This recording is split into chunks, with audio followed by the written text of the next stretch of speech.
Salut tout le monde, aujourd'hui je commence une nouvelle série de vidéos avec donc pour thème les Big Three. Les Big Three qui sont les trois personnages les plus forts actuellement dans Unmatched et qui sont Bigfoot, Méduse et Sherlock Holmes.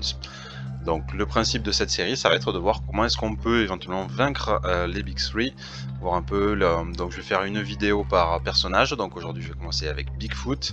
Donc Bigfoot, c'est un personnage donc qui est en mêlée, qui a 16 points de vie et qui est accompagné du Jackalope qui est également en mêlée et qui a 6 points de vie. Donc les deux se déplacent à 3 de mouvement et la capacité donc de Bigfoot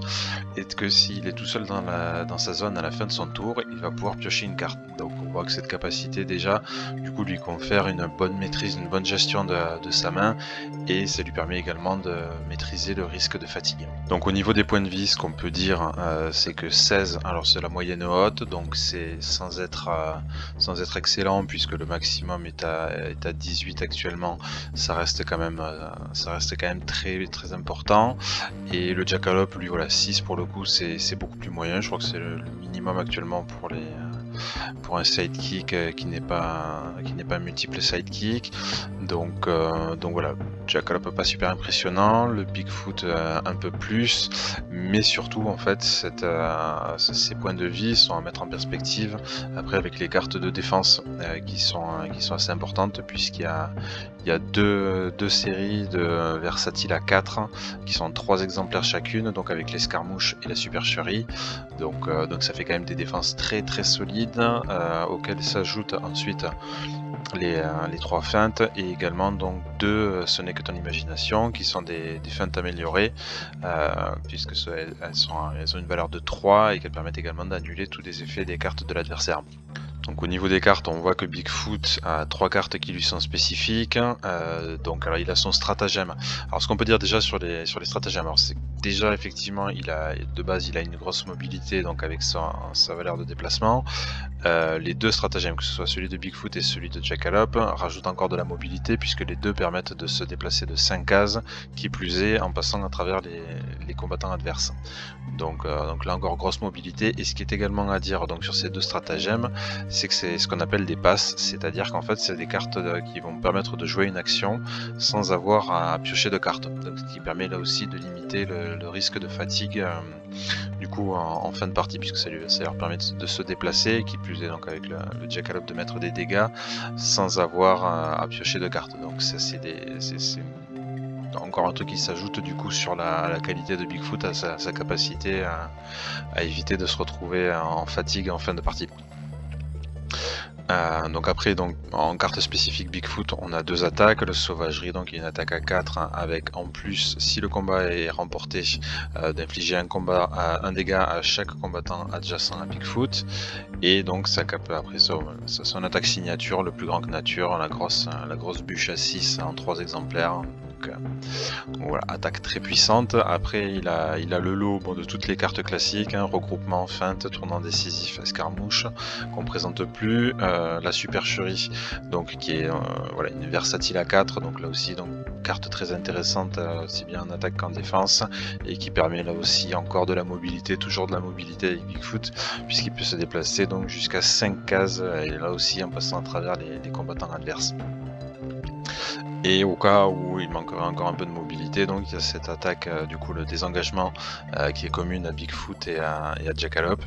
et qui permet également de se déplacer donc à la fin après l'attaque, donc qui permet de se déplacer sur n'importe quelle case de la zone de l'attaquant.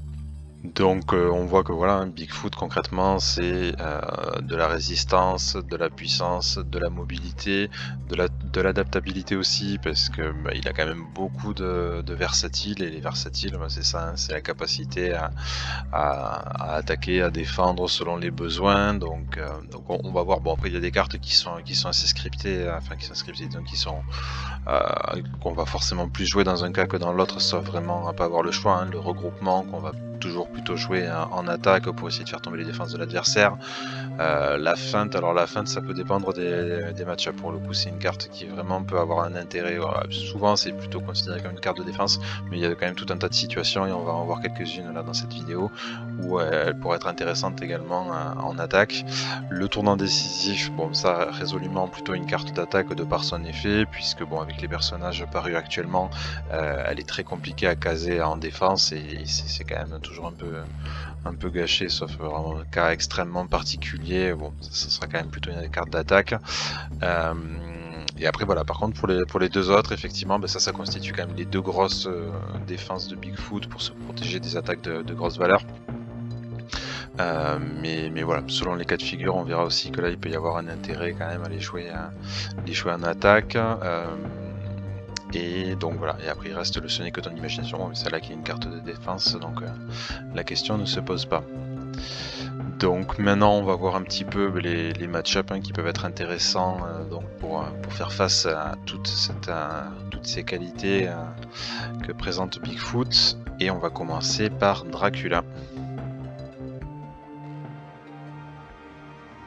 Alors Dracula, bon, ce qu'il faut avoir en tête déjà dans ce match-up, c'est que Dracula a du coup, sauf erreur, 2, 4, 6 et 3, 9 cartes d'attaque en tout et pour tout, et Bigfoot a 11 cartes de défense déjà, donc voilà, on sait qu'il... Ça va être compliqué de faire beaucoup de dégâts avec ça, d'autant plus que soit frénétique, on le verra un petit peu tout à l'heure, mais c'est une carte qui est difficilement utilisable à plus de... On peut difficilement la monter à plus de 4. Donc on a vu que les Bigfoot avec ses défenses du coup à 4, il y a quand même peu de chances que ça fasse des dégâts. L'embuscade, alors elle est intéressante du coup plus parce ce qu'elle permet éventuellement de faire perdre de la carte à l'adversaire que pour lui mettre des dégâts, parce que là aussi une attaque à 2, qu'on va éventuellement... Bigfoot a des boosts, pas mal de boosts à 2 ou 3, donc la carte peut monter à 4 ou 5, mais là encore du coup soit elle est feintée et elle vaut rien du tout, soit elle est défendue à 4 et au maximum elle fait un dégât, donc voilà, pas hyper puissante en tout cas pour mettre des dégâts. On a la forme animale, voilà, qui est vraiment celle-là pour le coup, la carte, l'attaque sur laquelle il va falloir s'appuyer pour espérer mettre des dégâts à Bigfoot. On a quand même la carte l'attaque des sœurs, l'élixir vital, qui est intéressant parce que c'est une attaque alors qui en soi est vraiment pas particulièrement puissante ni très intéressante au niveau de l'effet, mais qui a le mérite puisque comme on l'a vu, donc les cartes de défense de Bigfoot, ça va être soit des défenses, soit des feintes, je veux dire, soit le Sonic Ton Imagination, soit des défenses à 4. En fait, elles vont permettre de faire tomber ces défenses là en fait pour pouvoir ensuite espérer caser des dégâts donc avec les autres cartes de Dracula. Et ensuite on a les versatiles qui pourraient éventuellement être envisagés pour attaquer, mais sauf que voilà, le Dracula ayant quand même assez peu de cartes de défense, c'est quand même délicat d'aller utiliser beaucoup de ces cartes pour l'attaque, avec la grosse exception quand même de la feinte, parce que sauf cas particulier, c'est quand même très délicat de défendre face à Bigfoot avec une feinte, toujours avec le risque du coup de tomber sur un plus grand que nature et de se manger 4 dégâts, ou même si c'est un désengagement ou un sauvagerie, ça fait quand même 2 dégâts derrière. Donc voilà, il y a éventuellement contre le tournant décisif où elle peut être intéressante, mais en fait c'est quand même une carte qui est assez risquée en défense dans ce match-up. Donc celle-là c'est une carte qu'on peut conseiller effectivement de jouer au moins ponctuellement, 1 ou 2 fois en attaque, toujours pareil dans le but, dans l'espoir de faire tomber les grosses défenses de Bigfoot. Mais voilà, ce sur quoi on va beaucoup compter dans ce match-up, ça va surtout être les dégâts automatiques que va pouvoir infliger Dracula, puisque notamment, alors si on regarde sa capacité déjà, il peut infliger donc un dégât à un combattant adjacent donc au début de son tour. Donc en fait on a vu que Bigfoot donc il a le plus grand que nature qui lui permet pas de se déplacer après le combat, le sauvagerie non plus, le tournant décisif non plus. Voilà, donc après il y a l'escarmouche et la supercherie qui permettra de le faire, mais il y a quand même pas mal d'attaques qui, si elles sont utilisées par Bigfoot, et à part le tournant décisif dans celle que j'ai citée, il n'y aura pas trop le choix. Du coup ça veut dire que derrière on a quand même de grandes chances de se retrouver avec un Bigfoot adjacent à Dracula, donc on peut espérer, alors on va partir sur les estimations un peu basses là pour cette vidéo, pour essayer de voir justement dans le pire des cas comment ça peut se passer. Donc on se dit qu'on peut quand même espérer caser 3, 4 ou 5 dégâts. Je pense 4 ou 5 ça me paraît assez réaliste, compte tenu de 4 en tout cas en tant que minimum, voilà, qu'on peut mettre sur Bigfoot. Et 4 dégâts juste avec la capacité, c'est quand même un quart des PV donc de Bigfoot. Donc rien qu'avec ça, sans rien faire, en début de tour, on peut déjà lui gratter un quart de ses points de vie. Ensuite, on a ici la carte fondre sur sa proie, alors qui est intéressante parce qu'elle permet à la fois de mettre un dégât à l'adversaire et elle permet également de récupérer en fait ce dégât va être reporté ensuite sur Dracula. Donc celle-là elle est en 2 exemplaires, donc si on l'ajoute 2 fois, ça fait 2 dégâts sur Bigfoot qui vont ensuite être rebasculés sur Dracula, du coup qui passe virtuellement à 15 points de vie. Et ensuite donc on a la carte des sœurs, donc femme fatale, qui permet donc de déplacer l'adversaire de 2 cases et de lui infliger donc autant de dégâts qu'il y a de sœurs adjacentes à lui, au combattant qu'on a déplacé. Donc cette carte, je pense qu'on peut assez facilement espérer la caser au moins une fois avec 2 sœurs et ensuite 2 fois, puisqu'elle est en 3 exemplaires, avec au moins une sœur. Donc on peut espérer sortir 4 dégâts avec ça. Donc si on les rajoute avec les 2 qui sont ici, ça nous ramène à 6, plus les 4 du dégât automatique de la capacité de Dracula, on est déjà à 10 PV. Donc on a quand même fait une grosse partie du boulot. Donc ce qui fait qu'ensuite, concrètement, on peut espérer, juste en s'appuyant sur forme animale, faire les 6 dégâts qui vont manquer pour mettre Bigfoot KO. Alors sachant que tout ça, bien sûr, ça suppose que toutes ces cartes-là, tout ça se soit joué exclusivement sur Bigfoot. Tant pis pour Jackalope, il va enchaîner les cornes et ça mettra 6 dégâts à Dracula. Mais on peut pas se permettre de dépenser de points de dégâts du coup sur Jackalope. Là il faut vraiment tout concentrer sur Bigfoot, ce qui est plutôt pas mal, puisqu'en plus Jackalope on a tendance à plutôt le jouer en retrait en fait, en attendant de sortir les cornes et de mettre Bigfoot au premier plan. Donc ça permet normalement, actuellement, ça permet quand même de beaucoup concentrer la frappe sur Bigfoot. Donc voilà, déjà en gros une dizaine de dégâts, et ensuite le forme animal, alors qu'il va prendre tout son sens du coup si on arrive à le combiner avec la carte de défense Obéissez-moi, puisque cette carte permet de voir la main de l'adversaire en fait, et de voir concrètement ce qu'il a dans sa défense, et de voir si par exemple s'il a la capacité à feinter l'attaque ou non, et du coup la forme animale, ou voilà, pour voir un peu la teneur des cartes de défense qu'il va avoir, puisque alors d'un côté si elle est feintée, on va dire le pire des cas c'est que cette carte soit feintée avec le ce n'est que ton imagination, parce qu'elle défend à 3, ça permet pas de booster cette carte là, donc ça voudra dire 3 dégâts max, du coup bon, ce qui serait vraisemblablement assez décevant. Sinon après si Bigfoot défend avec une autre de ses défenses à 4, ça veut dire que de base cette carte mettra que 2 dégâts, mais on peut assez facilement après défausser au moins une ou 2 cartes et mettre 4 dégâts à l'adversaire. Ce qui veut dire que si on case cette carte en milieu de partie et qu'on arrive à infliger 4 dégâts à l'adversaire, il n'y a plus grand chose à faire après. Quand la deuxième forme animale sort, on est à peu près sûr de faire le finish, donc voilà, mais idéalement il faut vraiment la combiner avec Obéissez-moi. Vous savez ce qu'il y a dans la défense de l'adversaire, du coup vous savez comment il faut l'aborder, quoi. Est-ce qu'il faut jouer le forme animal en se disant elle va être feintée mais c'est pas grave, ça fera quand même 3 ou 4 dégâts, ou elle sera pas feintée, et là à ce moment là il faut que j'ai des cartes du coup à défausser derrière, donc pour pouvoir la booster. D'ailleurs alors les cartes à défausser, bon mais ça peut être effectivement la feinte, puisque comme on l'a dit dans ce match-up, elle a quand même pas un gros intérêt, donc ça fait potentiellement 3 cartes à défausser avec ça. On garde précieusement tout ce qui est défense et autres versatiles. On peut sans scrupule défausser la soif frénétique, et à mon avis l'élixir vital, si ça permet effectivement de vraiment coller des dégâts, et également la forme éthérée. Après je pense que tout le reste il faut quand même essayer des autres cartes, elles sont vraiment fondamentales, donc il faut vraiment les conserver, sauf si bien sûr après c'est pour caser le finish avec la forme animale, où là bon, on défausse tout ce qu'on a dans sa main, la partie est pliée, on n'en parle plus, mais dans l'idée voilà, si c'est en milieu de partie, je crois que c'est pas grave si on, voilà, si on met que 4 dégâts à l'adversaire avec cette carte, c'est quand même déjà pas mal du tout, et on se garde la possibilité de faire davantage de dégâts après sur la fin de partie. Donc voilà, en gros. Alors ce qu'il faut préciser peut-être aussi, c'est que bon, Dracula a des fois des cartes de défense qui sont moyennes, donc il a 2 exploits qui permettent quand même de se prémunir pas mal des dégâts des grosses attaques, que ce soit à la fois les sauvageries ou le plus grand que nature.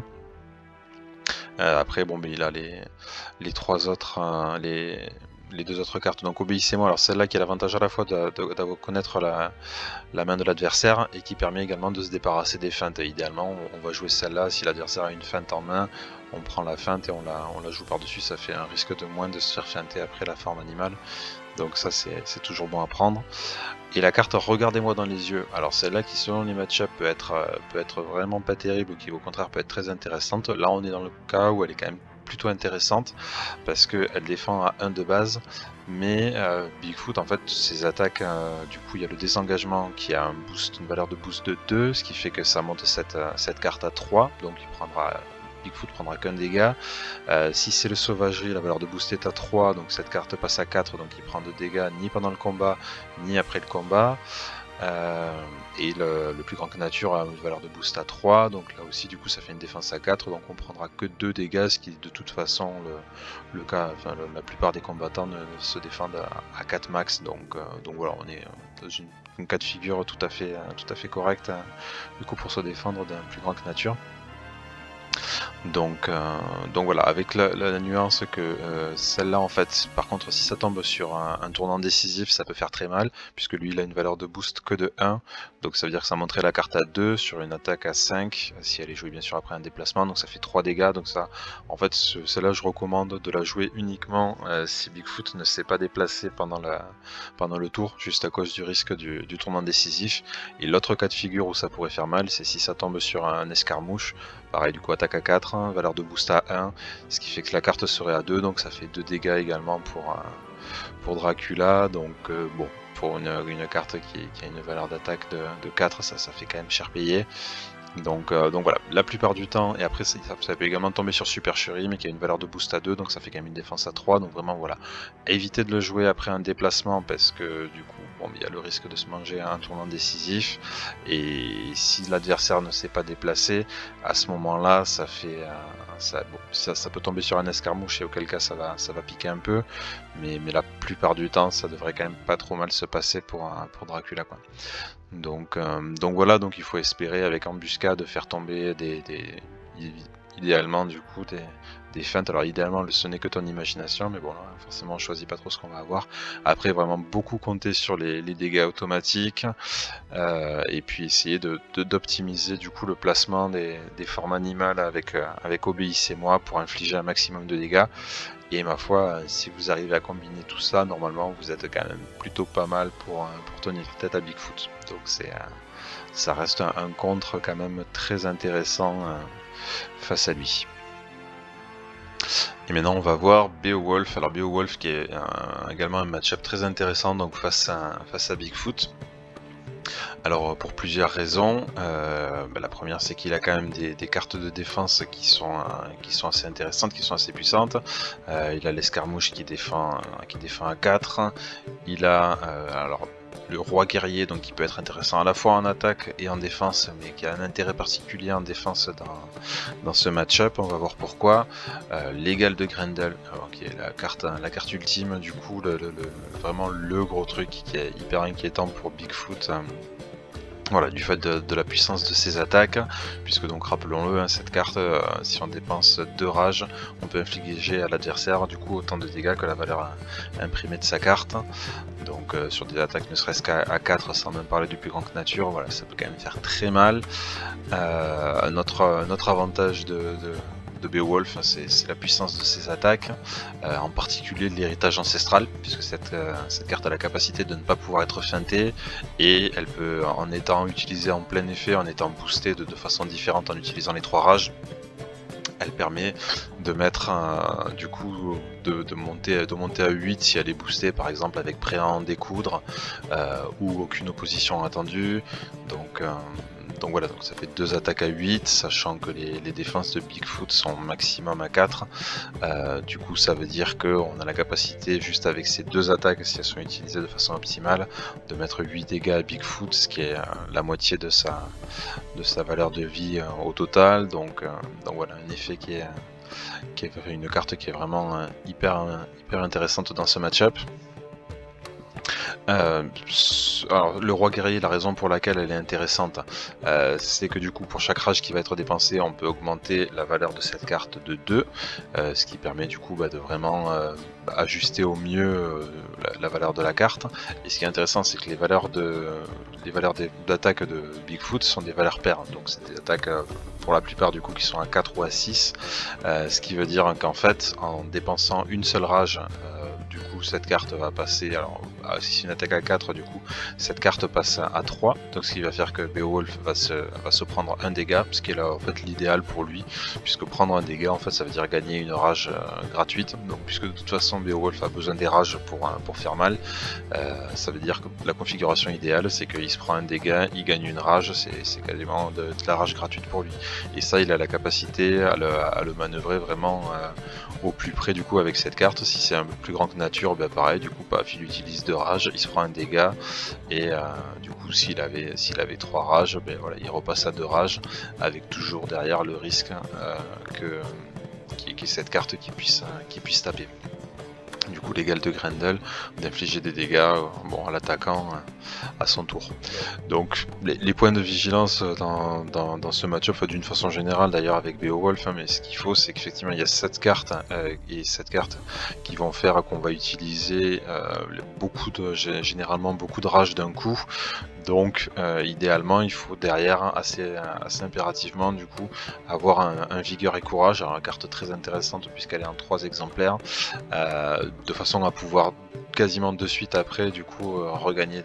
des rages pour continuer à pouvoir se défendre de façon optimale, défendre ou attaquer avec le roi guerrier, mais de façon optimale. Voilà, en ayant toujours, en fait ce qui est important c'est de maintenir la crainte de l'égal de Grendel, en ayant toujours au moins 2 rages, ou la plupart du temps d'avoir 2 rages. Et quand on n'a pas de rage, on a quand même fortement intérêt à avoir un petit escarmouche en stock, parce que c'est à ce moment là c'est sûr que Bigfoot va arriver avec sa grosse bûche à 6 et pour essayer de mettre un maximum de dégâts. Donc si on n'a pas la possibilité de jouer cette carte ou éventuellement le roi guerrier, il faut avoir un escarmouche, donc celle-là vraiment la conserver précieusement pour le moment où vous n'avez pas de rage, parce que vous êtes certain que c'est là où ça va piquer. Donc idem après avec la corne à boire, c'est une carte donc qui est intéressante si on utilise au moins 2 des 3 effets, potentiellement les 3, donc ça veut dire que derrière il faut pouvoir impérativement du coup regagner rapidement des rages. Donc ceux-là sont bien à jouer en combo, parce que dans le même tour faire une attaque et jouer cette carte c'est pas toujours évident, parce que l'adversaire du coup il sera rarement corps à corps en début de tour, donc il va falloir faire une manœuvre, ensuite attaquer, et on ne pourra pas ensuite en 3ème action jouer ça pour récupérer des rages. Donc ça sera plus facile, mais par contre dans ce cas de figure on peut tout à fait jouer la corne à boire et vigueur et courage dans la foulée, du coup pour récupérer les rages directement. Et alors, chose assez exceptionnelle dans ce match-up, en fait, on va chercher en priorité les cartes les plus intéressantes à sortir. Bizarrement, ça va être en priorité les feintes, mais aussi les regroupements, puisqu'en fait on veut vraiment que Bigfoot attaque avec des attaques à 4, à 6 pour pouvoir utiliser l'égal de Grendel. Et si on arrivait à un cas de figure idéal, du coup à lui enlever ces 3 feintes avec vigueur et courage, derrière ça veut dire qu'on augmente quand même considérablement le risque qu'à un moment donné il soit obligé d'attaquer avec des grosses attaques et de lui mettre en retour de grosses patates avec l'égal de Grendel. Donc la plupart du temps, je pense qu'un bon joueur de Bigfoot va quand même essayer de faire tomber, alors soit peut-être d'attaquer avec une grosse attaque en début de partie, déjà avant que que Beowulf ait suffisamment de rage, mais même à la limite s'il a des rages, peut-être en début de partie, ou toujours pareil en termes de probabilité, il y a moins de chances qu'un peu plus tard cette carte soit déjà sortie. Donc voilà, en début de partie là, Bigfoot peut essayer d'attaquer avec des grosses attaques, et après le risque c'est souvent qu'il attaque soit avec des regroupements, soit avec des feintes. Alors le pire cas de figure c'est la feinte, parce que là du coup ça annule la carte et on peut pas mettre de dégâts du tout. Regroupement, on peut éventuellement du coup dépenser 2 rages pour infliger un dégât à l'adversaire, mais enfin c'est quand même très cher payé. Donc voilà, c'est ces cartes là souvent que l'adversaire risque de jouer tant qu'il y aura la menace du coup de l'égal de Grendel, donc ne pas hésiter à les garder, à la limite même pour la fin de partie. Ça peut être super intéressant du coup quand l'adversaire a joué tous ses regroupements et toutes ses feintes et qu'il a plus que des super cartes et il sait qu'il y a ça en stock. Bon là ça peut être vraiment le coup de grâce quoi. Et après, ce à quoi il faudra être vigilant, c'est la carte lutte à mort, du coup, puisque alors son effet dit que si vous avez remporté le combat, vous piochez 2 cartes, mais si vous avez perdu le combat, votre adversaire pioche 2 cartes. Alors la plupart du temps, on va quand même, ça va quand même être très très contraignant si c'est l'adversaire qui remporte le combat, à l'exception du cas de figure où l'adversaire a déjà la même plaine, donc il a 7 cartes avant qu'on l'attaque, il défend, il passe à 6, du coup avec ça, il pioche 2 cartes, il se retrouve avec 8 cartes en début de tour. Bon, le risque c'est quand même de se prendre une double attaque, mais ça peut éventuellement l'obliger du coup à attaquer, à faire une manœuvre ensuite. Mais bon, cette carte ça peut quand même être le piège un peu pour Beowulf dans ce match-up. Ça peut quand même, il y a un risque que ça lui revienne au visage qui est assez important. Le poème épique, alors c'est une carte en soi qui, du coup, là aussi, face à quelqu'un qui a quand même pas mal de feintes, qui a un risque assez important du coup d'être feinté, auquel cas elle perd quand même tout son intérêt, puisque c'est une attaque à 2, et en fonction du nombre de rages, du coup, elle permet déjà de gagner une rage, donc ça déjà c'est intéressant, mais après du coup elle gagne +1 pour chaque rage qu'on a en notre possession, donc forcément on a plutôt envie de la jouer quand il y a beaucoup de rage, donc elle a ce côté un peu scripté, du coup qui fait qu'on a plus de chances de se faire feinter à ce moment-là. Voilà, après bon, la carte aucune opposition attendue, celle-là qui en dehors de sa valeur de boost a quand même pas trop d'intérêt, parce que concrètement la probabilité que ça passe, enfin, là dans ce match-up c'est quasiment impossible, il faudrait que l'autre défende avec un groupe, quoi, un regroupement, donc voilà, quasiment aucune chance que ça passe, donc voilà, celle-là elle prend tout son sens, soit pour faire tomber les défenses de l'adversaire, soit sinon après surtout pour sa valeur de boost. A noter qu'on a également du coup la carte vestige de bravoure de Wiglaf qui a un double effet qui permet déjà de coller un dégât à l'adversaire. Donc là pareil, on va focaliser vraiment sur Bigfoot, hein, on cherche à lui grappiller tous les points de vie possibles.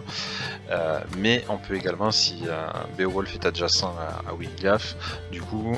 lui mettre une rage s'il en manquait un peu, lui mettre un dégât, ce qui va lui faire gagner une rage. Et en plus lui faire gagner une action, donc ça permet éventuellement, c'est une des rares cas de figure où on peut avoir 3 actions du coup avec les personnages sortis à ce jour, donc voilà, ça peut être un atout en plus, mais vraiment bon, la clé de ce match-up c'est de maintenir du coup la pression permanente avec l'égal de Grendel, du coup en ayant toujours au moins 2 rages, que l'adversaire sache pas à quoi s'attendre, il va attaquer avec des regroupes, il va attaquer avec des feintes, bon ça il faut essayer de faire tenir un peu l'égal de Grendel et de caser son héritage ancestral au bon moment, d'espérer faire tomber les cartes qui vont bien du coup avec vigueur et courage, et puis sinon avec toujours la possibilité d'envisager du coup de gagner le match à la fatigue. Ça c'est quand même tout à fait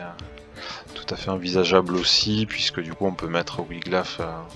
devant pour prendre quelques dégâts à la place de Beowulf et faire suffisamment de dégâts du coup à Bigfoot du coup avec l'héritage ancestral ou d'autres cartes pour voilà, avoir quand même l'avance sur les points de vie, puisque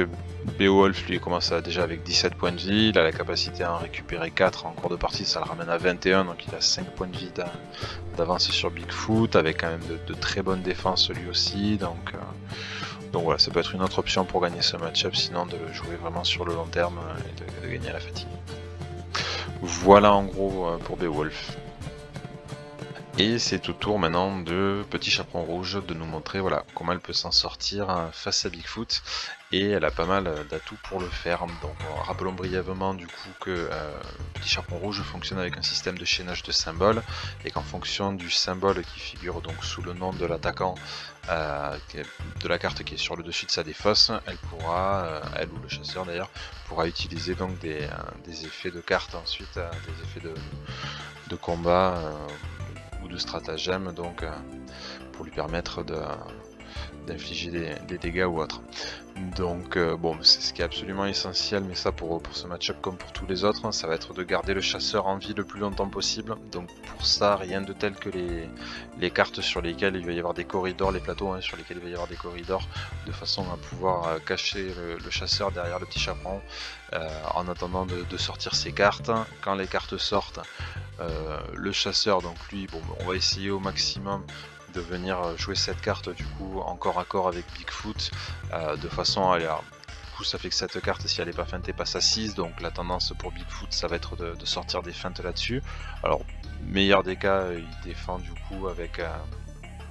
enfin meilleur des cas pour Bigfoot il défend avec son et que ton imagination, ça lui met quand même un dégât. S'il défend avec une feinte classique, ça lui met 2 dégâts, et s'il défend avec n'importe quelle autre carte, ça lui met au moins 2 dégâts. Donc voilà, c'est une carte qui est assez intéressante pour ça. Et voilà, et qui du coup on se retrouve avec le symbole des couteaux ensuite une fois qu'on l'a joué, et ce qui permet de soit défendre, alors ce qui peut être pas mal contre Bigfoot c'est si on a des pierres dans le ventre, du coup qui a la même carte en gros que s'il est fait caser que l'embuscade de Robin ou de Dracula, qui permet de défausser une carte de l'adversaire et d'ajouter sa valeur de boost donc à la valeur de cette carte, qui est une valeur en soi qui est très faible, mais qui en même temps qu'elle fait défausser une carte à l'adversaire, du coup permet de lui faire défausser une carte et de se préserver. On a vu que Bigfoot avait des valeurs de boost assez importantes, facilement de 2 ou 3, donc ça me ramène cette carte à une valeur de 4 ou 5, donc assez intéressant, avec un risque majeur malgré tout, du coup que le Bigfoot qui va se retrouver au contact du chasseur l'attaque une première fois avec une feinte pour se protéger soit de cet effet, soit de cet effet. Et si le chasseur a joué une de ces deux cartes, bon, il prendra pas de dégâts sur la première attaque. Mais si par contre, du coup, ensuite, Bigfoot attaque par exemple avec son plus grand que nature, bon, ben du coup, il n'y aura plus la capacité à mettre aucun des deux effets. Et à ce moment-là, le chasseur va se retrouver avec une pauvre carte de défense à 2 et se prendre 4 dégâts d'un coup, c'est-à-dire quasiment la moitié de ses PV, et ça peut quand même faire mal. Donc voilà, il faut quand même essayer de jouer le chasseur quand on a un peu la configuration idéale. Bon, pour après derrière on pourra peut-être éventuellement envisager de défendre si on sent là que l'autre a une grosse main, qu'il peut y avoir potentiellement une double attaque, peut-être de défendre avec celle-là en premier, du coup en se disant que si c'est une feinte, si cet effet là est feinté, c'est pas très grave, en se disant que sur le deuxième effet après du coup il y a les couteaux dessus, et que si l'adversaire réattaque à ce moment là du coup il y a la capacité à jouer une de ces deux cartes si on les a en main, ce qui serait la configuration idéale, mais avec le risque que bon, si l'adversaire attaque direct avec un plus grand que nature, on se mange 4 dégâts et on a tout faux quoi. Donc voilà, tout ça c'est un peu le risque toujours avec le petit chaperon rouge, du fait de la faible valeur de la plupart de ces cartes. Après, en carte spécifique chaperon, on a quand même le panier qui est une défense à 4, donc défense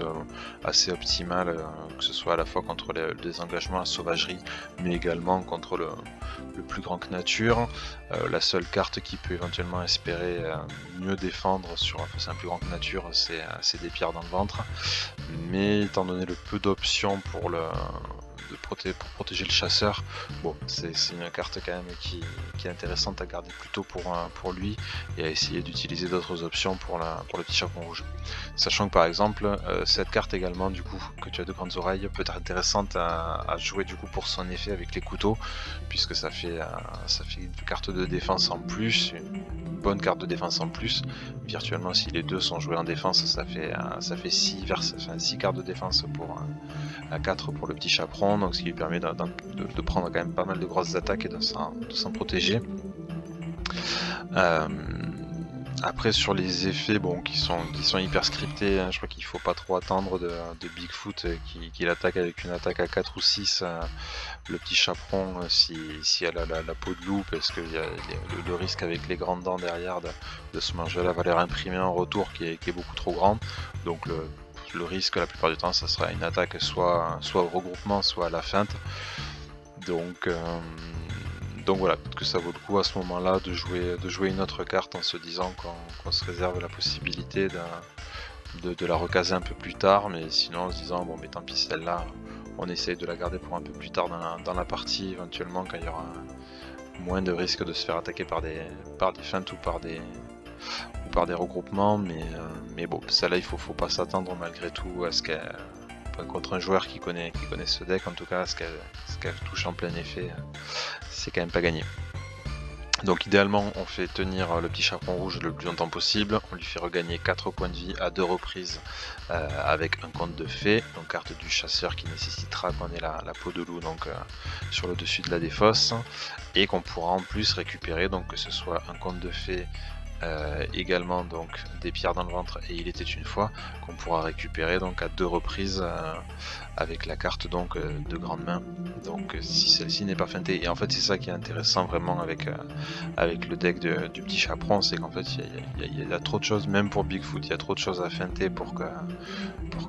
ça puisse que même ces 5 feintes puissent suffire. Et puis bon, il y a quand même toute une façon de jouer après autour du qu'y a-t-il dans mon panier pour maintenir la pression et le risque là aussi d'attaquer, de se prendre les mauvaises cartes en retour. Voilà, il y a vraiment au niveau du mind game un gros avantage pour le petit chaperon. Avec aussi du coup, alors que tu as de grands yeux, qui est une carte qui est très intéressante à jouer en attaque, hein, puisqu'elle permet donc d'annuler si on a l'effet donc des fleurs, donc qui permet d'annuler purement et simplement donc la carte de l'adversaire, donc potentiellement 3 dégâts à 2 reprises. Donc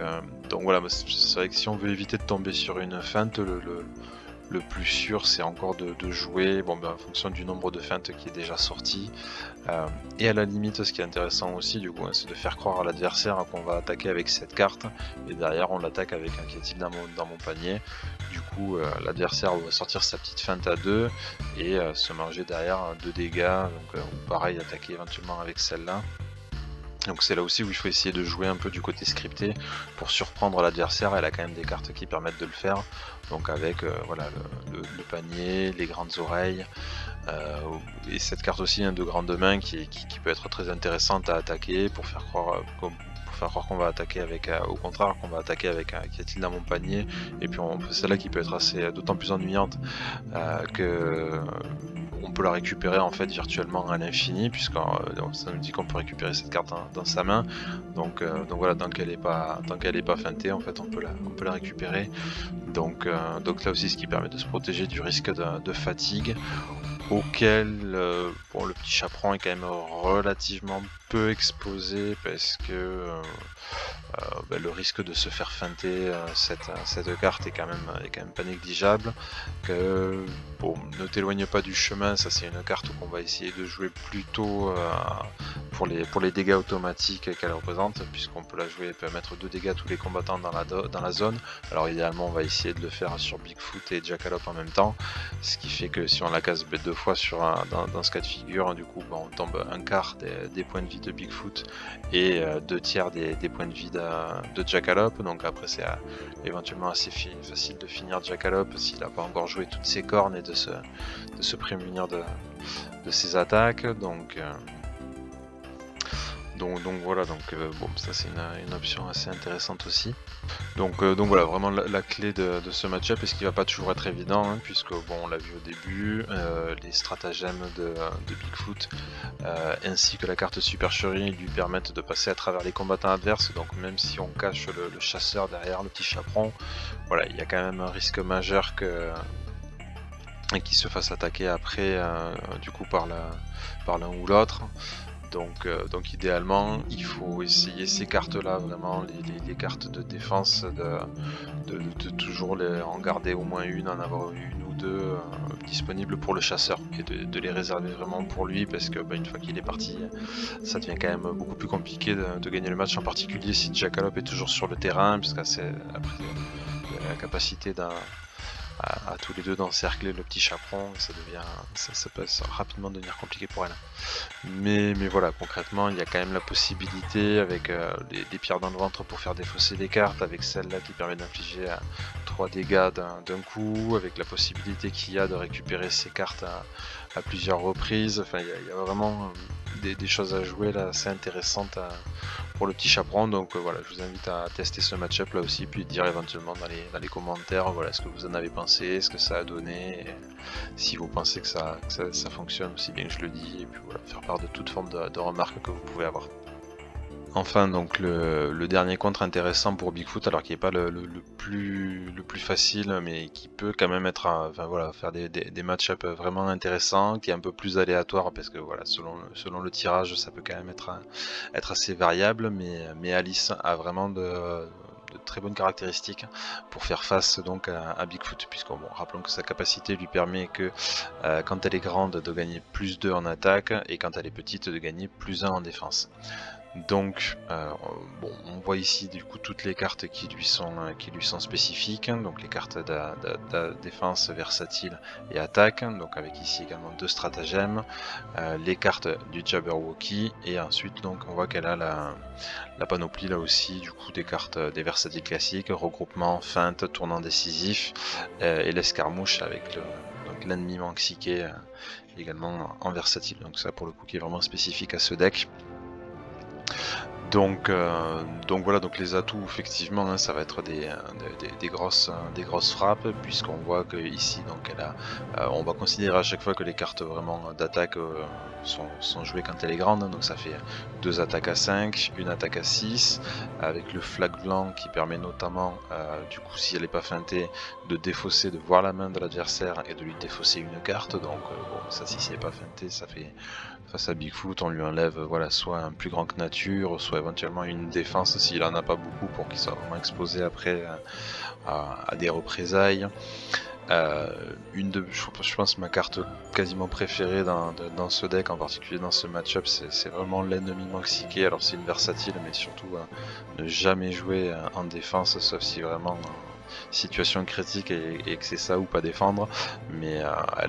elle utilise la mécanique du blind boost, donc il va faire qu'on va défausser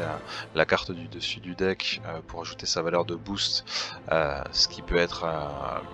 du coup être extrêmement puissant, puisque par exemple on voit qu'on a le miroir qui a une valeur de boost à 4, on a ces 3 la carte là aussi qui ont des valeurs de boost à 4, il y a pas mal de valeurs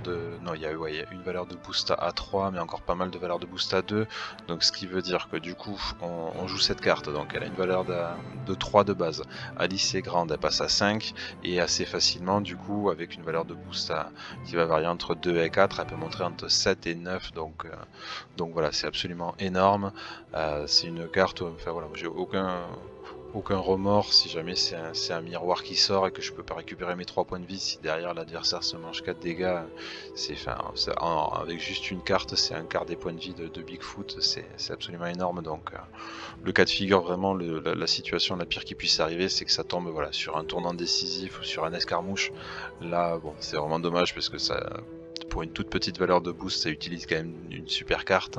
mais la plupart du temps, il y a quand même de grandes chances que ça tombe donc sur des cartes après avec des valeurs de boost beaucoup plus importantes, et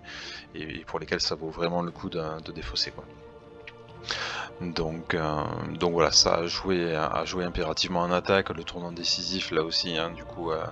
passer avec Alice en grande, ça fait deux attaques à 7. Là sur ça on est facilement sur des attaques du coup entre 6 et 9. Alors l'escarmouche, bon, mais du coup il faut quand même garder quelques cartes pour la défense, hein, notamment face à Bigfoot. Celle-là elle est super intéressante parce qu'elle défend déjà à 4. Si Alice est petite, du coup elle défend à 5. Donc voilà, une capacité quand même à encaisser des gros coups. Là aussi, elle a des versatiles qui sont soit pas très puissantes, mais bon, si c'est joué quand elle est petite en défense, du coup, celle-là vaut 3, celle-là vaut 4, donc on est sur des valeurs de défense qui sont quand même très correctes. Voilà, donc après, un des risques majeurs qu'il peut y avoir face à Bigfoot, ça va être les feintes offensives pour essayer de faire tomber du coup d'annuler le miroir, parce que ça pour le coup fait quand même assez mal si on peut pas l'utiliser pour récupérer les 3 points de vie, vu qu'Alice en a que 13 en début de partie. Ça peut quand même être, s'il y en a ne serait-ce qu'une des deux qui se fait feinter, ça c'est quand même un coup assez dur pour Alice. Mais donc voilà, donc idéalement, il faut essayer d'attaquer beaucoup avec le Jabberwocky, puisque du coup, ça c'est des cartes vraiment typiquement qu'on cherche à feinter, donc le Bigfoot va essayer de les feinter assez systématiquement, et il va également essayer de feinter après des cartes d'Alice quand elle va attaquer, qu'elle sera grande, pour éviter après qu'elle bascule, du coup qu'elle change d'état et qu'elle repasse petite, et ce qui lui permet d'être plus facilement du coup exposé à des grosses attaques. Donc il y a de grandes chances que si à un moment donné Bigfoot se retrouve avec une Alice grande à côté de lui, qu'elle n'a pas pu se déplacer, qu'elle se prenne 2 attaques consécutives dans les dents. Donc idéalement, il faut toujours essayer les escarmouches, il vaut mieux quand même du coup pour ça se les garder, sauf vraiment à la fin pour le finish, mais essayer de se les garder plutôt en défense pour ce cas de figure, quoi. En se disant du coup il y a eu une attaque, si jamais il attaque avec ça et que ça tombe pas sur un plus grand que nature, elle remporte le combat, ça lui permet de se déplacer après la première attaque et elle évite de se prendre la deuxième. Bon, ça peut être un cas de figure, mais ouais, qui peut être intéressant de jouer celle-là en première, et puis en espérant du coup qu'elle puisse se déplacer, qu'elle se prenne pas la deuxième attaque. Mais voilà, ça c'est quand même le cas de figure de ce qui risque de se produire face à Bigfoot. Effectivement, ça va être de se prendre des doubles attaques, donc il faut quand même être un peu équipé au niveau des défenses. Ouais. Mais voilà, c'est un match-up dans tous les cas qui est assez marrant à tenter, voilà, qui est pas le plus facile pour Alice, mais encore une fois, elle a quand même de grosses qualités pour pouvoir, entre le Jabberwocky qui peut à la fois servir du coup à mettre pas mal de dégâts quand ses attaques sont pas feintées, le fait qu'une fois qu'il a joué ses cartes, il peut quand même encaisser pas mal de dégâts à la place d'Alice, que voilà, elle peut mettre des énormes frappes, qu'elle a quand même la capacité derrière à se défendre correctement. Donc voilà, encore faut-il arriver à enchaîner les changements de taille. Il faut essayer de faire attention au risque de fatigue également, parce que du coup, si on joue cette carte du coup à 2 reprises, elle va piocher 4 cartes. Si on arrive à caser celle-là, du coup, elle va également piocher 4 cartes en plus. Donc ça fait 8 cartes. Donc ouais, quand même un risque de fatigue. En plus, avec l'ennemi Manxiqué, du coup, si on le joue les 2 fois, ça fait à nouveau défausser de 2 cartes. C'est là qu'on pourra même pas jouer en plus, donc voilà, donc quand même à vigilance celle-là, moi j'essaie de la jouer, voilà, de la garder vraiment s'il n'y a pas le choix, de la jouer une fois max, et puis sinon de se la garder après en valeur de boost. Et le miroir après, pareil, du coup, on n'est pas forcément obligé de piocher 2 cartes. On peut soit récupérer les 3 points de vie et utiliser l'autre effet, donc qui est de placer Alice sur n'importe quelle case. Ce qui pour le coup peut être aussi une autre façon de se protéger d'une double attaque. Voilà, du coup on défend avec ça, on se décale ensuite de quelques cases, et comme ça on reste quand même à proximité après pour contre-attaquer, et sans se manger de double attaque. Donc voilà, un match-up que je vous invite à tester, et vous me direz du coup dans les commentaires voilà, ce qui en ressort, et s'il y a des choses que j'ai oublié de signaler qui paraissent intéressantes à indiquer. Voilà, j'espère que donc cette vidéo vous aura intéressé, que ça vous aura apporté des éléments donc sur la façon de jouer, même outre sur la façon de battre les Big 3, de battre Bigfoot, mais voilà, sur la mécanique un peu du jeu, sur les éléments sur lesquels auxquels il faut faire le plus attention, des points stratégiques, etc. Je suis sûr que vous avez plein de choses aussi à apporter, donc n'hésitez pas à mettre dans les commentaires voilà, toutes vos remarques, questions, suggestions.